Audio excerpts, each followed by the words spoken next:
Imagine living in the Ice Age. You and your tribe's leader tread cautiously through an ancient woodland in the search of food. The air is still and eerily quiet, no birds chirping, no insects buzzing. It's as if every creature has fallen silent, sensing a top predator is near. Your grip tightens on your spear as a feeling of being watched crawls up your spine. Suddenly, the underbrush explodes in chaos of the motion of sound. A colossal bear bursts forward, all muscle, fur, and fury.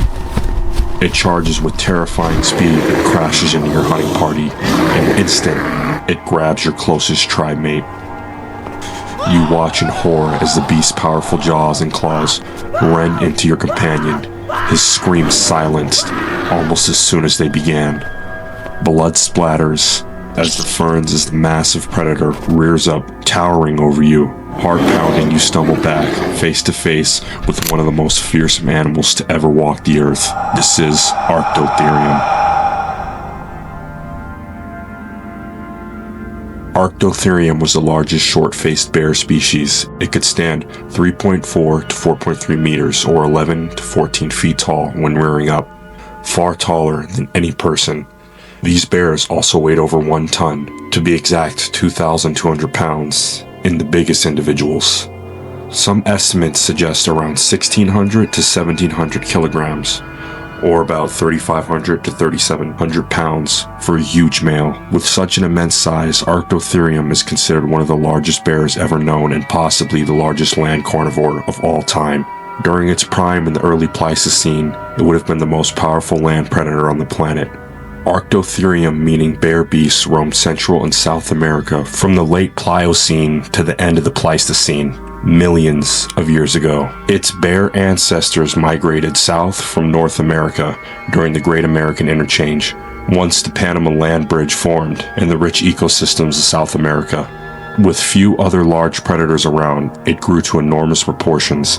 Its huge size gave it dominance, but also meant it required vast amounts of food, like modern bears.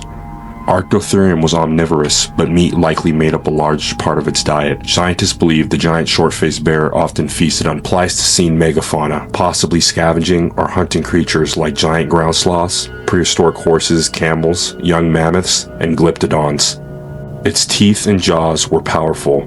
Broken bone fragments and tooth wear suggest it could crush bones to reach nutritious marrow. Despite its ferocity, it wasn't solely a hunter. With long limbs, built more for covering ground than making quick turns, this bear likely used a strategy of intimidation and scavenging. It could smell out a fresh kill from far off and then drive off other predators, such as some scimitar cats, to steal the carcass. In essence, Acroterium was an opportunist, eating anything it could to fuel its massive body, from plants and berries to meat it scavenged or caught. Ice Age humans most likely encountered Acroterium targensi, or Acroterium wengi. Acroterium remained among the top predators until the end of the Ice Age. For the early humans who ventured into Acroterium's territory, this bear would have been a nightmare made real. Our Paleolithic ancestors in the Americas were hunters-gatherers, armed with stone-tipped spears, bows, and fire, but they were far from the top of the food chain. They had to share land with saber-toothed cats, large wolves, enormous bears like Acroterium. Evidence from fossil sites paints a vivid picture of this uneasy coexistence. In a cave of the Yucatan Peninsula off Mexico, the bones of Acroterium wengi were found right alongside the remains of a young human.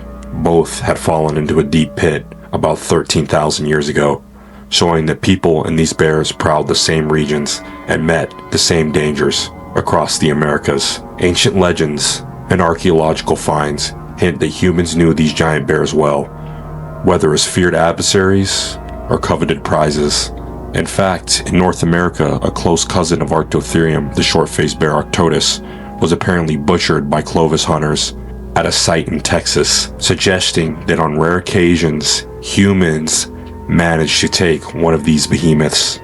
Day to day, however, our ancestors would have avoided direct conflict with Acroterium whenever possible.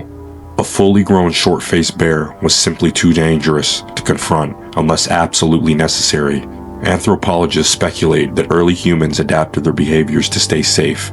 They likely traveled in groups and posted outlooks while hunting, always watching and listening for signs of big predators. The silence of birds and smaller animals was a natural warning, signal that something fearsome lurked nearby. When cooking or storing meat, prehistoric humans may have learned to do so away from their sleeping areas or to hide the smell, much as campers do today to secure food from bears. And hungry Acroterium could be drawn to the scent of fresh kill from miles away. If one showed up, the best option was probably to scare it off with loud shouts, throws, or fire bans, or a barrage of spears from a safe distance. Confronting it up close was last resort. Even dozens of skilled hunters with spears stood at a disadvantage against a bear that might have weighed as much as 5 or 6 adult men combined, with the bone-crushing jaws and the long arms capable of swatting down prey in a single blow. Despite the risk, early humans were resourceful and determined. They persisted in these bear-filled landscapes for millennia. Some archaeologists theorize that humans and Acroterium even competed for the same shelters. For example, bears might use large caves for winter denning or raising cubs, and later humans could occupy those same caves in Eurasia. Evidence shows Neanderthals and cave bears alternated using certain caves over time in the Americas. A smaller dynamic may have occurred. Humans had to be cautious exploring caves or dense forests, knowing a territorial bear could be around the bend. If a confrontation did happen, humans' advantages were intelligence, cooperation, and weapons. Over generation, human tribes would have passed down knowledge, the habits of the bears, the signs of their presence, and techniques to survive an encounter. Ultimately, the age of Acroterium came to an end, as the Ice Age faded around 13,000 to 10,000 years ago. Most of the megafauna of the Americas, including the last short-faced bears, died out. Climate change was rapidly altering habitats, and human hunters were spreading across the continents, competing with predators for prey. The specialized giants like Acroterium could not adapt fast enough.